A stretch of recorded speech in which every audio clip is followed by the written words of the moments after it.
RP Azur. El albor de la historia, la tierra fue disputada.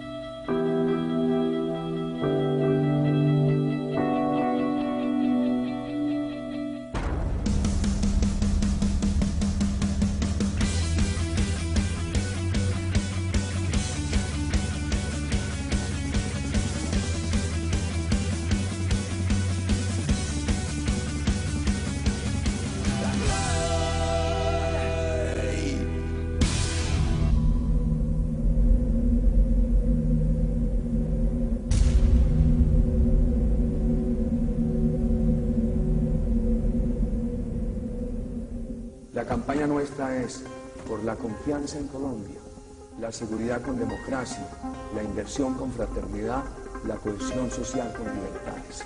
La política del presidente Uribe, él la resumió en 3 aspectos, que él llamó así: la confianza inversionista, la seguridad democrática y la cohesión social. Y de esa manera simplificó su planteamiento. Incluso en una reunión con el presidente Obama pintó en una servilleta los 3 elementos.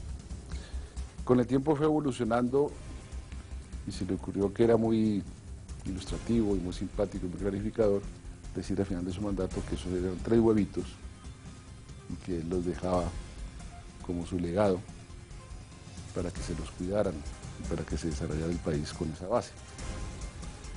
Y además se inventó una supuesta gallinita que era la que habría puesto esos 3 huevitos, a la que le puso el nombre de Rumbos, creo que algo así. Ideológicamente algunos han dicho que la seguridad y la inversión son de la derecha y que la política social es de la izquierda. Están equivocados.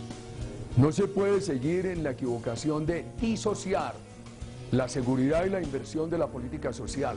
Tras posesionarse como presidente, Uribe promete mano dura contra la guerrilla y el terrorismo.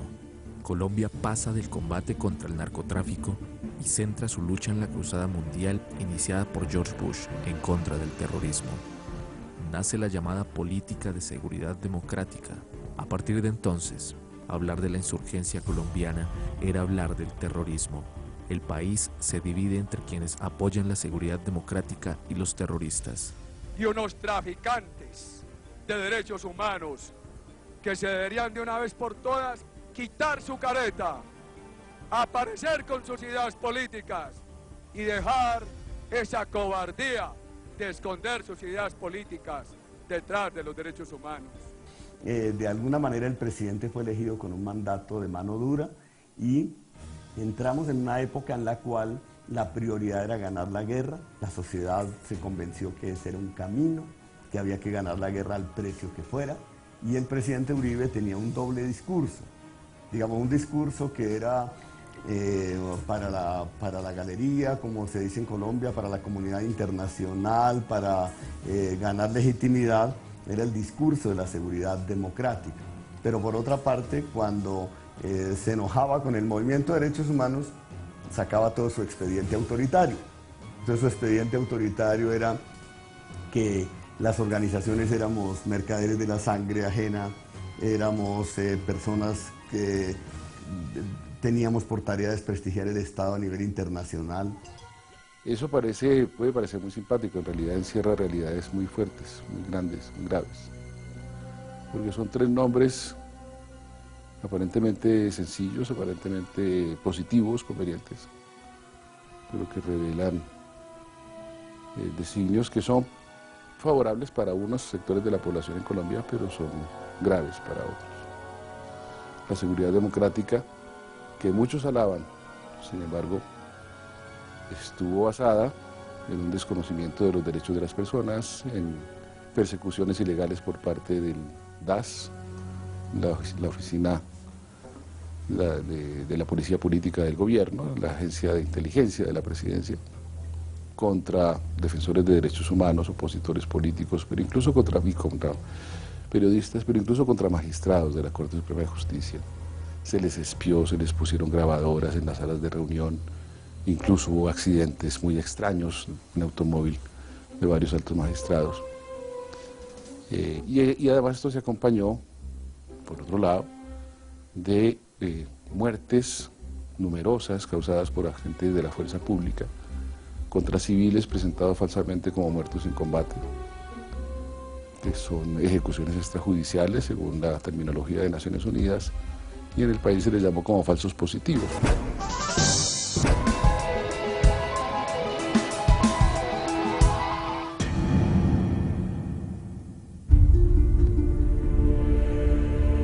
La obsesión del presidente de ganar la guerra. El presidente premiaba muertes. Si había guerrilleros muertos o que parecieran, pues de eso se trataba, y presentaban resultados a toda hora. El presidente tenía una obsesión de presentar resultados, incluso hubo directrices a la fuerza pública pensadas no en términos de cómo se desactiva la guerra, sino pensadas en términos de cuántas bajas hay.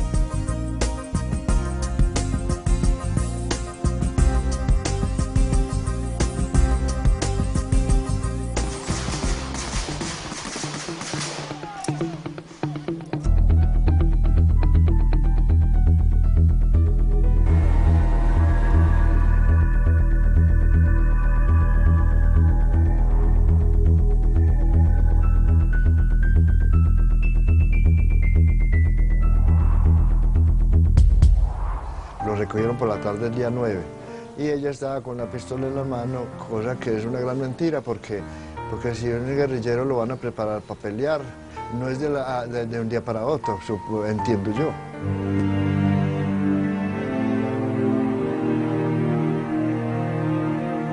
No son guerrilleros y pongan eso en muertes, que eso fue el ejército. Eso fue el ejército que lo mató.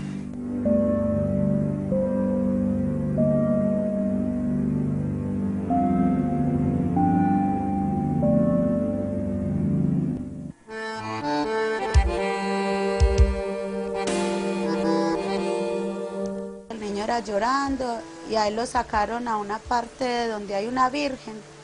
Y ahí lo bajaron y lo vistieron le pusieron un camuflado, le pusieron...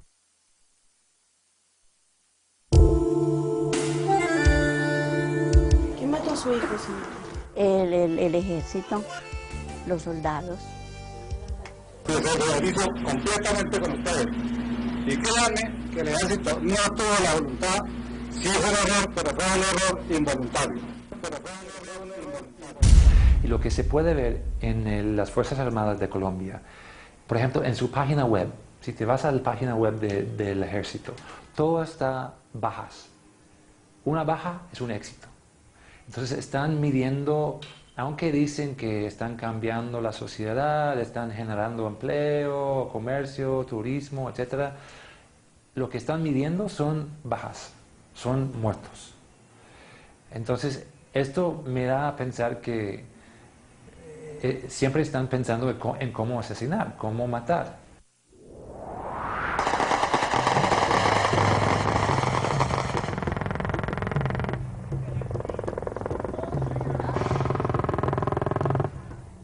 Es claro que la política de seguridad democrática le ha pedido a los organismos de seguridad que presenten resultados operativos en la lucha contra la subversión. Entonces ellos, pues las fuerzas militares, también un poco presionados por esto y también porque el gobierno nacional ha implementado políticas de incentivos para los militares que presenten guerrilleros muertos en combate, esto da lugar a que ellos estén realizando constantemente este tipo de prácticas. La aplicación de la política de seguridad democrática dio paso a la resolución número 29 del 17 de noviembre de 2005, firmada por el entonces ministro de Defensa del gobierno de Álvaro Uribe y ex embajador de Colombia ante la OEA, Camilo Ospina. En esta resolución se estableció el pago de recompensas a particulares por las informaciones que permitieran la captura o muerte de miembros de la guerrilla, permisos, descansos y ascensos para los miembros de la fuerza pública. Es una conocida orden que sirvió para crear mecanismos de estímulo entre los miembros de la fuerza pública para obtener determinado tipo de beneficios a cambio de bajas, a cambio de lo que se llama en el argot de las fuerzas militares un positivo. ¿Le dijo el cabo a usted? A las 9 de la noche. A ver, en ese momento, aproximadamente siendo las 9:20, 9:15, el cabo me informa por radio, o sea, obviamente que uno escucha los disparos. Lo primero que uno hace, ¿qué es? Verificar qué pasó con los disparos que sucedieron. En ese momento, cuando lo llaman a usted, ¿todavía ellos creían? No, él me informa ya cuando ya han reaccionado, ¿sí? Porque él en ningún momento, antes de disparar, se da cuenta de que son miembros de una familia. Lo hago con el dolor que todos sentimos y con mi dolor como padre de familia, comandante constitucional de las Fuerzas Armadas y presidente, por la muerte de 5 campesinos tolimenses causada por un error del ejército. Muy pronto se vino a saber la verdad tras los aparentes éxitos de las Fuerzas Armadas colombianas. De diversas partes del país aparecieron madres que preguntaban por sus hijos. Mi hijo era un chico de educación especial, que él no sabía leer, no sabía escribir, ni tampoco identificaba el valor del dinero. ¿Y usted cree que una persona con estas condiciones podría pertenecer a un grupo a margen de la ley, a ser un guerrillero? El hijo de Luz Marina no era el único desaparecido.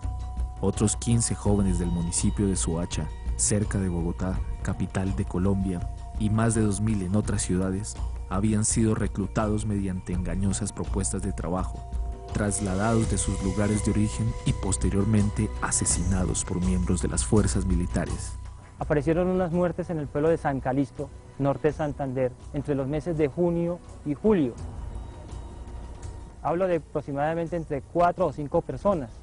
Después de 15, 20 días ya internado ya en la parte más alta, me bajé y me encontré con que iba un entierro, una persona muerta. ¿Qué es lo que estaba haciendo específicamente el grupo? Directamente, dígalo, sin tapujos, ¿qué estaba haciendo esta persona? Era limpiar. Lo que estaba haciendo esta unidad era limpiar, según el pueblo, de personas que eran colaboradores de la guerrilla. Entré en el personal del CTI cuando, sorpresa, llego a la unidad mía, la Corea, y están haciendo un levantamiento de una persona que está aproximadamente a unos 25 metros de una casa. Esta persona yace ahí muerta con una pistola en la mano. Voy y me presento al señor capitán Navarro. Sorpresa, estaban coordinando, me les presento, ¿qué tal? Sargento Viceprimero Rodríguez, me les presento, pero era coordinando qué es lo que tenían que decir a los señores del CTI, de la fiscal, o de los que hicieron el levantamiento. ¿Qué pasó? ¿Fue combate? Y yo, no fue combate. Y yo, ¿cómo así? No, este joven lo cogimos en la playita, vereda la playita. Yo dije, pero la vereda de la playita queda 3 horas de acá. No, sí, no lo traímos anoche. Lo traímos acá y aquí se hizo el trabajo, la vuelta. ¡Venga, para que me apoye, Palacio! ¡Apóyeme!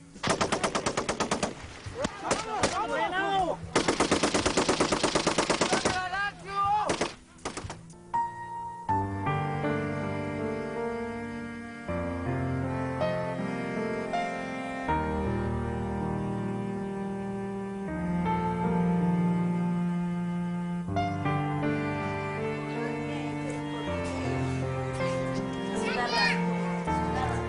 La muchacha le dijo que Marisol parecía una rellenita que dan en las barquitas. Me dijeron, si usted considera, señora, que su hijo no es guerrillero, ponga la denuncia. Así fue que yo puse la denuncia, me costó mucho, que porque era muy peligroso, nadie me escuchaba. Yo lloré mucho, rogué, hasta me enojé en la personería de la Alpujarra, personería es cierto. Y lloré mucho y me enojé, y entonces ahí ya me dieron la otra dirección de la otra de derechos humanos que queda cerquita al hospital infantil. Entonces yo ya fui allá y allá se me atendieron, pero después de mucho pues andar donde yo iba, que a la fiscalía, que a varias partes yo fui, y cuando yo contaba que habían sido los soldados los que lo habían matado, entonces no me paraban bolas, y como si yo fuera una basura, no me volvían a mirar siquiera.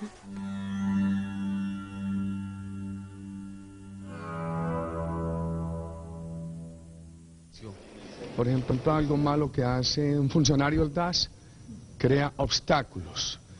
En toda esa situación de violencia que hemos venido superando, mucha gente malinterpreta los esfuerzos de seguridad democrática, los distorsiona. Cuando vuelve el desaparecido, cada vez que lo trae el pensamiento, cómo se le habla al desaparecido, con la emoción apretando por dentro. Mi nombre es Blanca Nubia Monroy, madre de Julián Oviedo Monroy, un joven desaparecido el día 2 de marzo del 2008. Él salió de la casa a las 2 de la tarde, a las 7 de la noche, a encontrarse con una persona para un trabajo. Me dijo que le guardara comida, que él no se demoraba, pero nunca más volvimos a saber de él. De ahí para acá, jamás.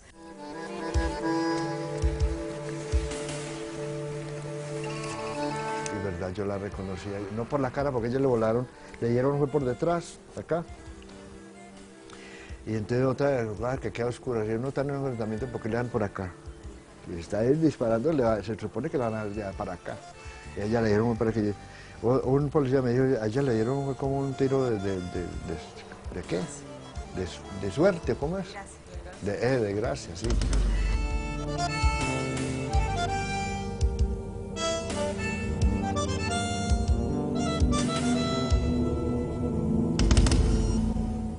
Dijo él, nos levantamos, nos bañamos, desayunamos y a la 1:30 salimos a la esquina.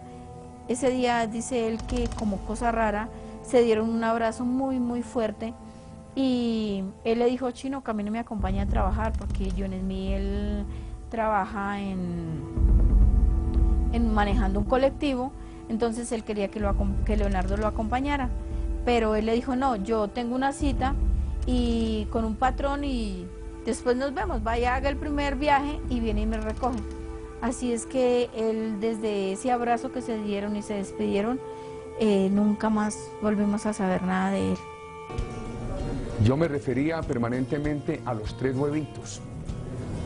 Esos 3 huevitos expresaban los 3 ejes de la visión de largo plazo que creo útiles para Colombia. El eje de la seguridad con valores democráticos, el eje de la inversión con responsabilidad social y el de la política social.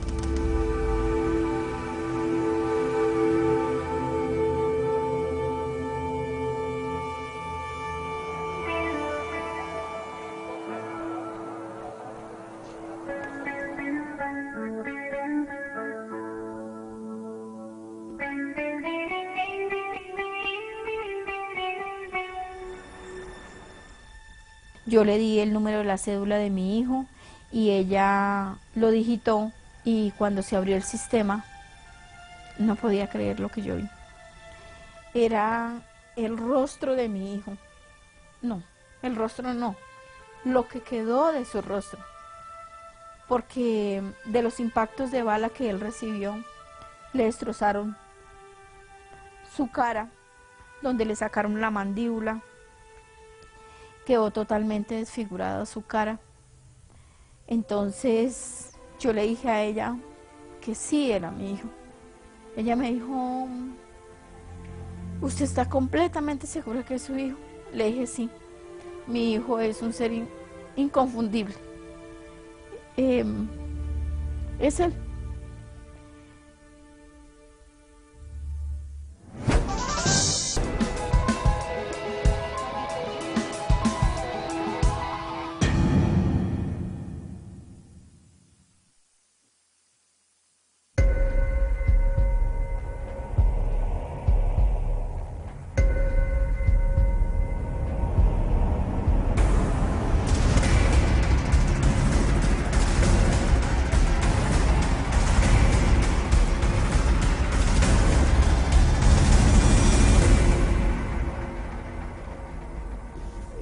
Hay casos tan terribles como, por ejemplo, en el caso de la Fuerza de Tarea Conjunta en Sucre, donde el coronel Borja, que fue comandante de esta unidad militar, que tenía a cargo varios batallones y que dependía allí de la división del ejército en Sucre, él llega a la fiscalía y llega con un informe de 57 operaciones militares, y de las 57 chulea 7 y dice, estas 7 fueron reales, estas 50 fueron falsos positivos. Y de cada una de esas operaciones habían 2 muertos, 3 muertos, 5 muertos, 6 muertos.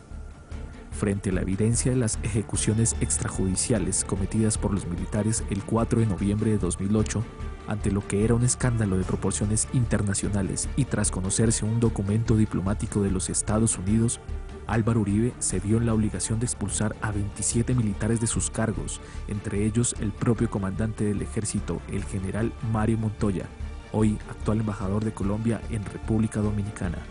El 29 de octubre de 2008, el presidente Álvaro Uribe, en una locución televisada, retiró a 27 oficiales y suboficiales del ejército por los falsos positivos de Soacha. 2 años y medio después, los 3 generales y los 11 coroneles retirados conocieron que no hay ninguna investigación contra ellos. Nosotros siempre hemos sostenido que, de acuerdo al volumen de casos que se conocen, que están documentados, que son más de 3.000 casos, si solo se investigara el 20% de los casos, podrían haber condenas sobre más de 10.000 militares. Ellos son humanos y pueden también flaquear, pero nosotros también pensamos que tenemos derecho a que nos den siquiera una explicación el por qué hacen las cosas. Porque nosotros tenemos una vista de todo lo que pasa, pero ellos ¿cuáles tienen? Que nunca dicen nada ni nunca se escucha nada sobre eso. Que matan a alguien y nunca fue que lo mataron por error, sino porque eran guerrilleros. Nunca dicen, qué pena, esto pasó, vamos a remediarlo de alguna manera. No, son guerrilleros, siempre viene la palabra guerrilla encima de eso. Entonces, yo espero de la justicia que al menos a las familias nos reconozcan eso, de que nos dejen a los muertos al menos limpios de que no eran guerrilleros, de que digan, sí fue un error de este grupo que nosotros aquí tenemos y mandamos, y no que digan, es que fueron guerrilleros. Eso me gustaría a mí, que quedara el nombre de él en limpio, de que no fue un guerrillero. Ellos ganan fama, les dan ascensos, vacaciones, plata, bueno, ya sabemos, mientras que nosotros lloramos nuestros hijos.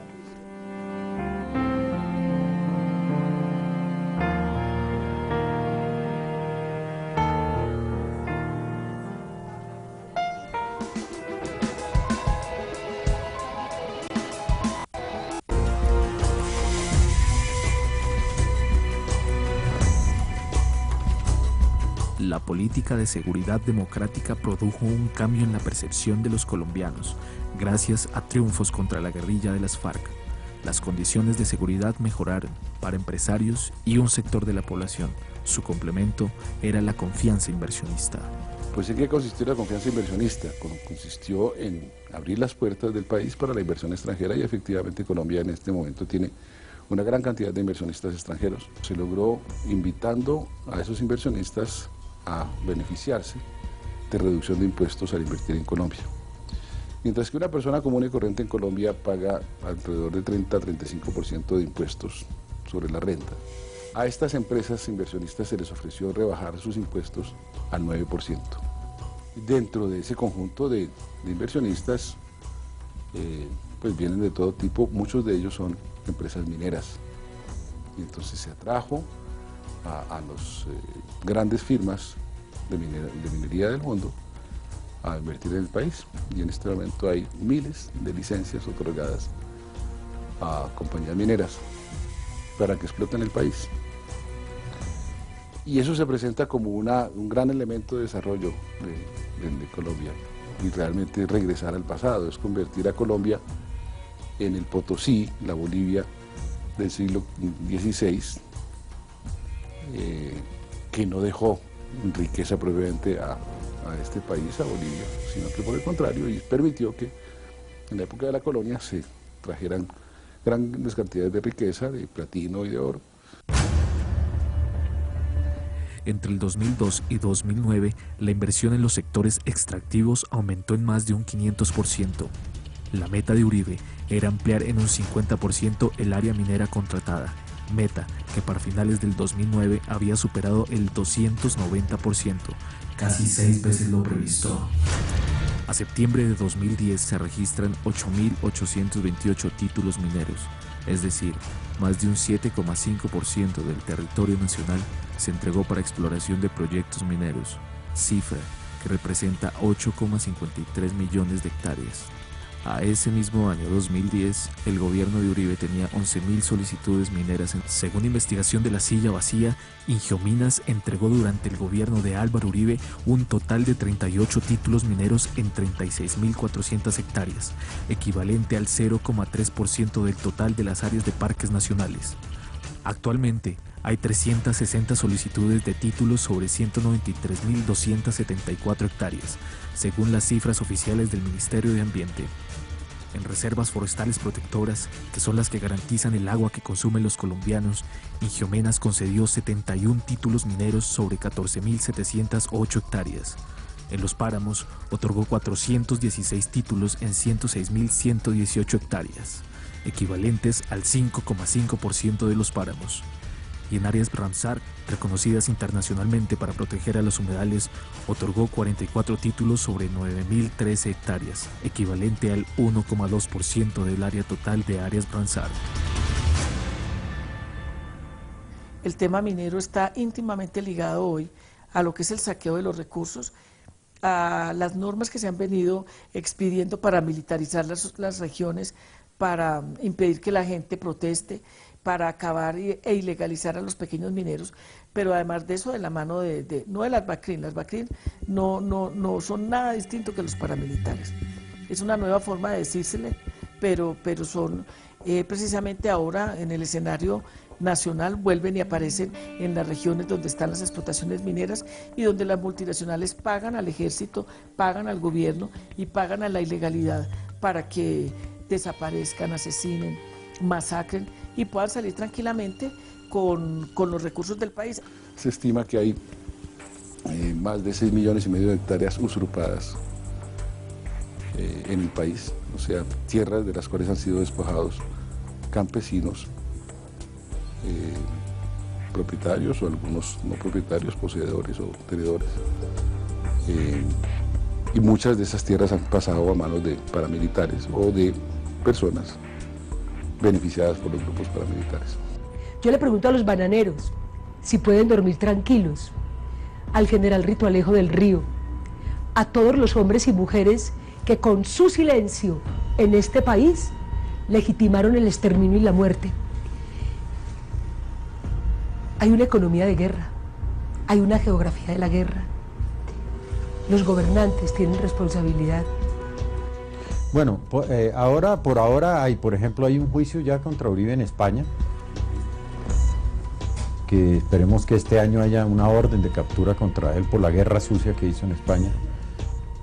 Es posible que se inicie un juicio en Estados Unidos, porque también la guerra sucia del DAS se llevó a Estados Unidos y hay elementos, he hablado con personas que están preparando eso y hay elementos de juicio para iniciar un proceso contra él.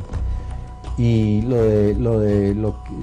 todos los crímenes por los que él tiene que ser juzgado en la Corte Penal Internacional todavía están siendo tramitados dentro de la justicia interna, dentro de la corrupta justicia interna, que para el caso de Uribe es la Comisión de Acusaciones, que es una especie de alcantarilla del Congreso donde nunca en la vida han acusado a nadie.